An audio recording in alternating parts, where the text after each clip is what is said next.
Oi pessoal, voltando aqui então, vai dar tempo de eu gravar esse vídeo para vocês ainda em Torres, sobre o livro As Ferramentas Perdidas da Aprendizagem, tá? Então nós vamos ver, eu vou fazer alguns vídeos sobre livros, né, para nós comentarmos, para vocês deixarem ali algumas informações, sugiro que leiam, quem quiser comentar, comentem, tá? Mas eu não vou falar da história do livro, porque eu gostaria que vocês lessem. Eu vou comentar somente a introdução do Gustavo Bertocci, tá? Que ele é um brasileiro e ele fez a seguinte introdução no livro dela. Bom, primeiro deixa eu falar quem é Gustavo Bertocci, né? Ele é doutor em filosofia, ele lecionou na Universidade de Iguaçu, na Universidade Federal de Ouro Preto e na Universidade da Beira Interior em Portugal, tá? Ele foi proprietário e diretor da Escola de Ensino Fundamental e é pesquisador nas áreas de educação, epistemologia e metafísica. Por que eu vou comentar o que ele comentou? Porque eu acho importante que vocês leiam este livro. E quem é a Dorothy Sayers, tá? Por que ela escreveu este livro? Ela é onde é que está aqui? A biografia dela está aqui. Ela nasceu em 1897 e faleceu em 1955. Luciana, de novo. Ela nasceu em 1893 e faleceu em 1957. Ela ficou famosa pelos seus romances e contos de histórias de detetive, especialmente os de personagens de Lord Weasley. Ambientalista em Londres, estudiosa em Oxford, foi também poetisa, editora, dramaturga, tá? Ela teve alguns livros religiosos também. Enfim, ela foi uma pessoa, uma escritora, na verdade, e ela teve um insight sobre a questão da aprendizagem, como é que nós aprendemos, como é que nós somos doutrinados. Então, essa é a história desse livro, pessoal, tá? A doutrinação nas escolas, já naquela época, tá?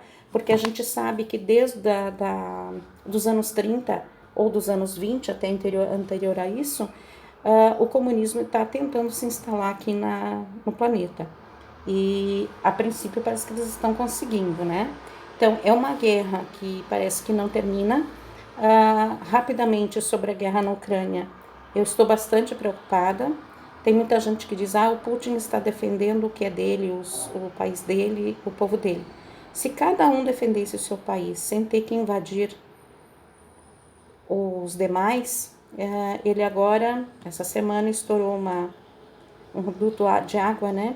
Então, mais de 80 cidades foram inundadas. A barragem... Eu não vou conseguir falar, pessoal, vocês assistam, porque quando eu vi a notícia, quando eu vi a barragem, e quando eu vi quantas pessoas vão ficar sem as suas casas, sem...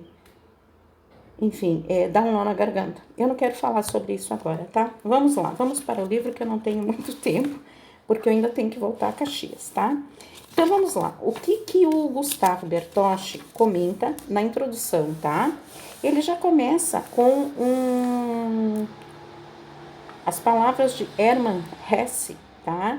Que ele dizia, esse quem fala é Hermann Hesse.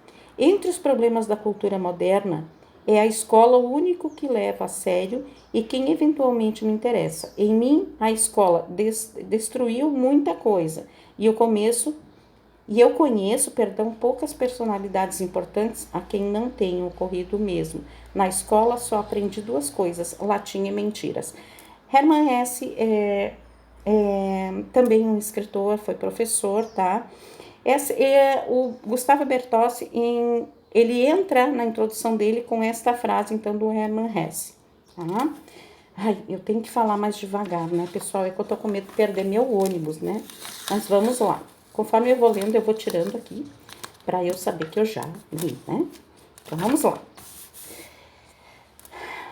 Qual é o diagnóstico da Sayers, tá? Ela diagnosticava a educação a partir dos fenômenos evidentes da sociedade.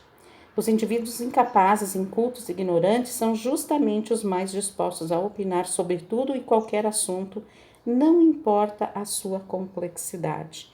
Olha a importância dessa frase, porque normalmente quem opina é justamente quem não lê, quem não se informa, mas a pessoa tem opinião sobre tudo e sobre todos. Então, ela comenta sobre isso, que antes de nós termos qualquer informação ou comentarmos qualquer informação, a gente tem que ter, no mínimo, embasamento sobre essa situação, sobre qualquer situação, tá? Tem um outro texto aqui que eu quero ler para vocês, de como funciona no Brasil, tá? Na visão do Gustavo, que ele diz assim, ó. E no Brasil, como é que funciona? Para começar, os novos representantes da cultura popular brasileira, os influenciadores digitais, quase sempre têm seguidores na razão inversa de seu nível cultural e de sua profundidade humana. E ele tem razão. Olha aquele maluco do Felipe Neto, por exemplo, né? Quem é que o segue? O Luciano César, pessoal. Esse pessoal todo da Luz Venceu, o pessoal que vende aportes, né? Olha que tipo, qual é o nível disso, eu quero dizer, né? Então, os brasileiros são influenciados pelas opiniões, mais ou menos aleatórias, de jogadores de futebol, de cantores, e é verdade isso. Cantores de funk, principalmente, né? De jovens atores e atrizes ou de famosos cuja fama tem origem na própria qualidade de serem famosos. Os influenciadores não têm qualquer responsabilidade pela verdade ou pelo valor do que dizem. Pouco importa a lógica, é irrelevante a escolha correta das palavras, o discurso não precisa ter começo, meio e fim, as ideias podem ser amontoadas sem nenhuma ordem, nenhuma ligação, sem propósito algum. Com a inteligência deformada, e assim que o Gustavo e a nossa amiga Dorothy Sayers entendem, né? Com a inteligência deformada pela escola, os influenciadores continuam ativamente para a deformação da inteligência dos seus seguidores. Porque aí você vai comprar, ou a ideia é, eu monto um canal, né? Como eu o fiz também, mas eu o fiz para tentar ajudar algumas pessoas a despertarem de coisas negativas ou do que não é verdadeiro. Então, o que eu penso sobre isso? Eu posso ter um canal de influência, vim aqui falar, sei lá, vamos lá botar ali numerologia, astrologia, vender um peixe, eu tenho certeza que eu vou ganhar seguidores, eu vou ganhar Pix, eu vou ganhar um monte de coisa. Só que como é que eu, Luciana, com o caráter e ética que eu tenho, vou me sentir sabendo? Não é que eu não possa fazer isso, e eu sou estudiosa também da astrologia e da numerologia, mas eu não vendo isso, entende? Porque se eu chegar aqui, vai ser muito fácil, eu deixo de trabalhar, fazer as minhas coisas e vou ganhar dinheiro na internet. Mas que tipo de influência eu estou deixando para vocês? Eu peguei um exemplo básico, né? Mas a gente sabe que tem muitos canais que se utilizam das pessoas, que a questão sempre que o Will coloca, das camas Medbed, dos aportes, né? Enfim, olha a influência que as pessoas, que o influenciador digital tem sobre as demais pessoas, né?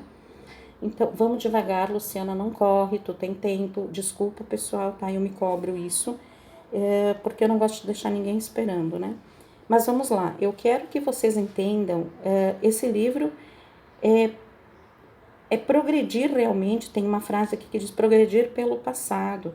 Então, a gente tem que olhar o passado, sim, para que a gente possa atuar com melhorias aqui, no nosso agora, para nós tornarmos um futuro melhor, não só para nós, mas porque aqueles que vêm depois de nós. Então, nós precisamos ter uma nova escola, ter uma nova forma de ensinar as pessoas que isso aqui, os influenciadores digitais, nem sempre eles são bons. O Will fez recentemente um vídeo sobre canais de direita que ele seguia, enfim, ou que, enfim, que influenciam de uma forma negativa. Então, procurem coisas boas, tá? Nessa questão política, eu tenho acompanhado muito o Fernão lá na Mesquita e o Paulo Figueiredo também, mas em outros, no Rumble, ou então no COS TV, tem também, não vou lembrar agora, porque muitas coisas eles não podem falar no YouTube, porque o canal acaba caindo, né? Vamos lá, pessoal. Que mais que é importante aqui? Quando os professores escolares animadamente conversam sobre filmes inadequados, tá? Ao mesmo tempo em que desconhecem ou ridicularizam o pensamento das outras pessoas ou filmes que nós fariam a diferença na nossa vida. Por exemplo, um filme maravilhoso, né, O Milagre da Cela 7, que é um filme iraniano. Tem um filme que eu recomendo, eu parei para pensar muito sobre a vida como um todo, quando eu assisti o filme Flores do Oriente. Ele é um filme que se passa, é uma história verídica, que se passa paralela à Segunda Guerra Mundial, que é uma guerra do Japão e a China. E esse filme tem no YouTube, vocês não precisam locar nem nada. Vocês podem pegar ali. E é muito importante para a gente pensar sobre o que vale a pena aqui nesse planeta, o que vale a pena você fazer, você deixar para alguém. Então, nada mais é do que isso. Então, aqui nesse texto, eles querem colocar no currículo brasileiro, por exemplo, o currículo escolar brasileiro é impossivelmente extenso. Nem mesmo os professores dominam. Peça a qualquer professor que resolva uma prova de todas as disciplinas do terceiro ano do ensino médio e esse professor certamente será reprovado. É loucura a exigência de que os alunos adolescentes dominem uma cultura que os seus professores não conseguem ter. É claro que um currículo assim é criado para que não funcione, porque é impossível. A escola ensina o fato, um currículo oculto, e não o explícito. Ela ensina bem a memorizar um conteúdo, fazer uma prova e depois esquecer. Ela demanda o aprendizado de como fingir ter um conhecimento que não se tem, de como se submeter ao capricho da autoridade sem reclamar, de como alienar-se, naturalizando o seu espírito uma situação completamente artificial, isto é, o nosso atual currículo não cumpre nenhuma função educacional. Ele é tão extenso que não sobra tempo para que realmente o essencial seja processado na escolarização. A leitura, a interpretação, a escrita, o debate, isso seria fantástico, pessoal, que constitui a base de todo o progresso escolar e acadêmico. Eis o problema central do currículo escolar, o nosso brasileiro principalmente. Exigência de que professores apresentem tudo aos estudantes, que impede a realização da educação. Os egressos do nosso ensino médio estão completamente despreparados para a vida social, profissional e acadêmica. Em lugar disso, tornam-se especialistas em resolver questões de prova. Efetivamente, muitos educadores enfatizam a questão do método, não a do currículo, e pensam que, com um bom método pedagógico aplicado corretamente, a educação brasileira avançaria. Contudo, a catástrofe da nossa escola não está no como se ensina, está no que se ensina. Afinal, o método deve exigir em função do currículo, e não ao contrário. O que ensinar determina o como ensinar, isto é, o como, o método pedagógico, é um problema secundário. O problema primário é o nosso currículo completamente alucinado. Uma escola que realmente ensine, que ensine corretamente um conteúdo nonsense, não se torna uma instituição educadora. Não, ela permanece anti-educadora, e será tanto mais anti-educadora quanto mais corretamente ensine este currículo que não faz sentido. Métodos muito eficientes para ensinar um conteúdo insano não reduzem a insanidade, ela se amplia. Aí, nós vamos pegar lá numa outra página, tá? Da introdução do Gustavo, o seguinte. Ele continua comentando. A formação intelectual oferecida em todo o sistema escolar brasileiro somente por metonímia pode ser considerada educacional. A formação geral, que é a formação sobre o currículo mais amplo possível, possui alguns elementos de metodologia na educação. mas não é realmente educacional, porque não dá ao estudante as ferramentas para pensar por si. Olha a importância disso.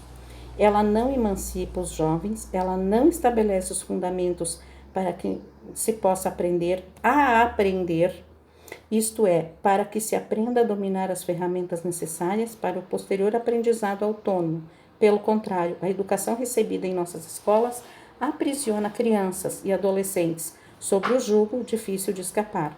Conquanto esse jugo assemelha-se à liberdade, é na realidade um tipo de servidão, não simplesmente a servidão do corpo, mas a servidão do intelecto, a servidão da vontade, a servidão da existência.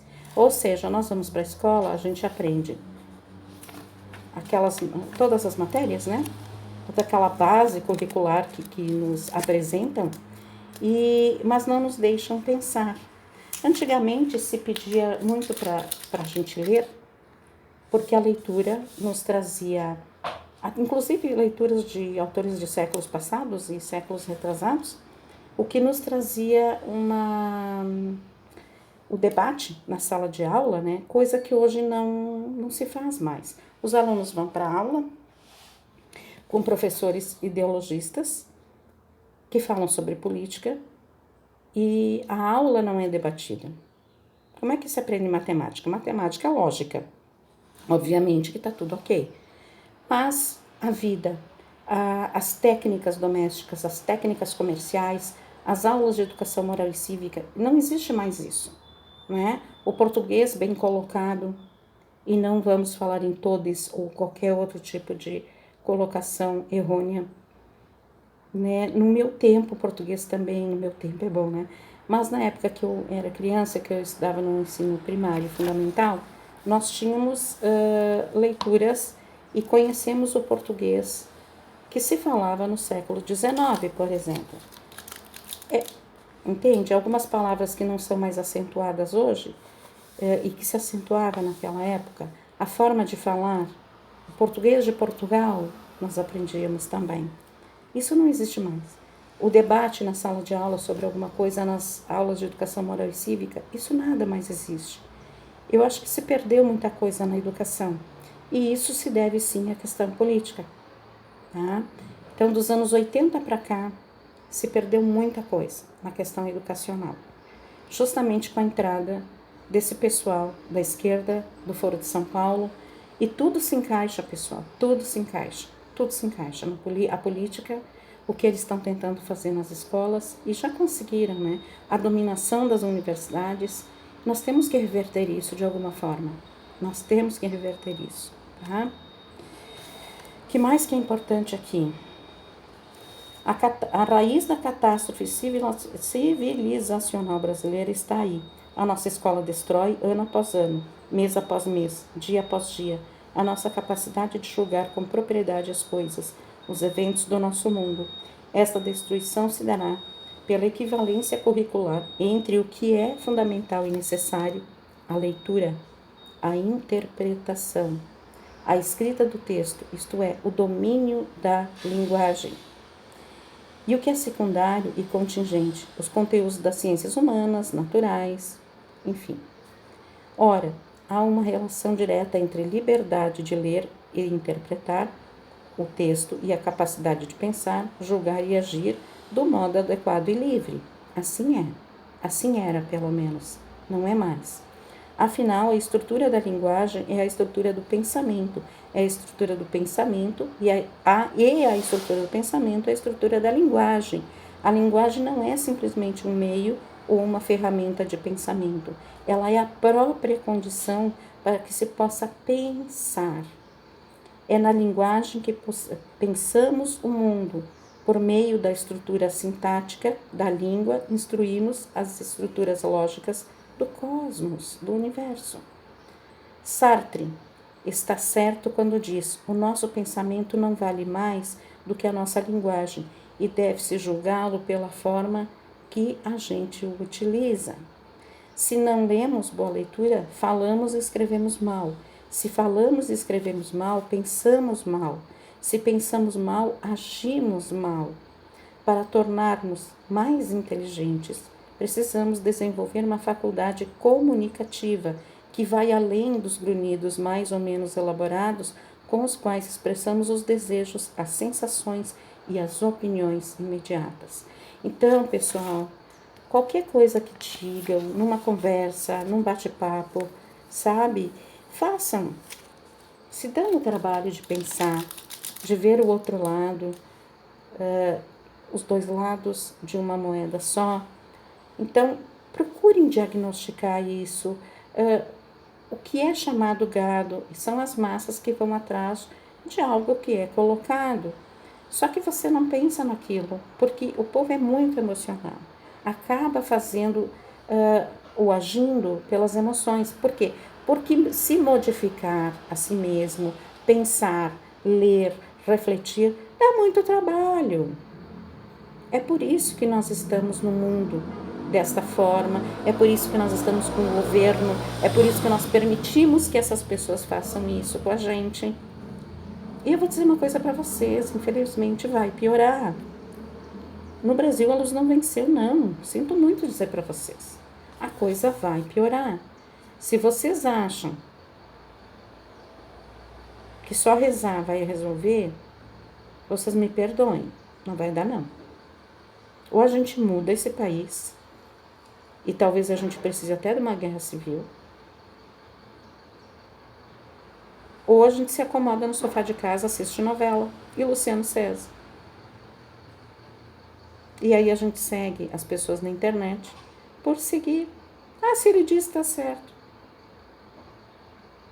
Cuidem disso. Até o que eu falo aqui. Se vocês lerem este livro, vocês vão ter as suas próprias opiniões. Concordem ou não? É isso que eu gostaria que vocês fizessem. Que vocês lessem, tá? É um livro curtinho, ele tem, e é um livro barato, tá? Essa é a Dorothy. Ele tem 81 páginas, pessoal. É rapidinho, questão de um dia vocês leem, quem não está acostumado. Questão de horas para quem está habituado. Em suma, quem não sabe ler bem, não sabe pensar bem. O seu pensamento acaba por ser estabelecido e orientado por outrem. Acabei de dizer isso. Um povo iletrado é um povo condenado à servidão. O nosso hino diz isso, aqui o nosso hino rio-grandense. Povo que não tem virtude acaba por ser escravo. A servidão não se reconhece como tal. A servidão tomada como a mais completa liberdade, uma servidão que se apresenta como uma obrigação da consciência ética. Se atentem por essa frase. Um povo iletrado é um povo à condenação à servidão, ok? E é o que vai acontecer, né? Nós já estamos aí com militares da China entrando no Brasil. O que vocês acham que virou o nosso exército? Eles deram as costas para nós. Eu também fui para o quartel, pessoal. Vocês não pensam que eu não fui enganada. Eu também fui. Eu fui lá para o quartel, eu fui pedir para eles, né? Não deu. E nós vamos passar trabalho. Prepare-se. A nossa escola nada ensina, a não ser a tirar boas notas. Nosso currículo oculto é da valorização dos diplomas e o da desvalorização do conhecimento. Ora, veja, isso é tão verdade e não vai precisar mais? Porque nós seremos escravos. Nós já somos escravos. Do senhor Luiz Inácio Lula da Silva, do senhor Alexandre de Moraes, do senhor Flávio Dino, e está chegando ali a China. E se nós não obedecermos, a Rússia também vem aqui para completar o serviço. Há uma luz no fim do túnel? Se nós nos rebelarmos e nós dermos a chance para o modelo Trivium de educação. Esse modelo Trivium de educação, eu não vou ler, eu vou resumir, porque daqui a pouco eu tenho que sair do hotel, pessoal. É esse modelo de você dar o conteúdo e ensinar a pensar. Procurem Trivium na internet. Trivium, tá? Para salvarmos a civilização brasileira, precisamos salvar a escola. E a escola somente será salva caso passe a fazer o que nunca se fez, que é educar. Isto é, caso ensine, antes de mais nada, a ler, escrever e falar bem. O resto vem depois. Pessoal, um beijo. Até outro dia para outro livro. Quero falar do livro do Roberto Mota. E pensem, pessoal. Comecem a agir. Saiam do sofá. Vamos levantar nossa bunda. Desculpa a expressão. Vamos levantar nossa bandeira e vamos lutar pelo nosso país. Nós vamos passar trabalho, pessoal. Acreditem em mim.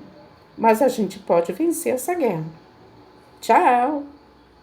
Caxias agora.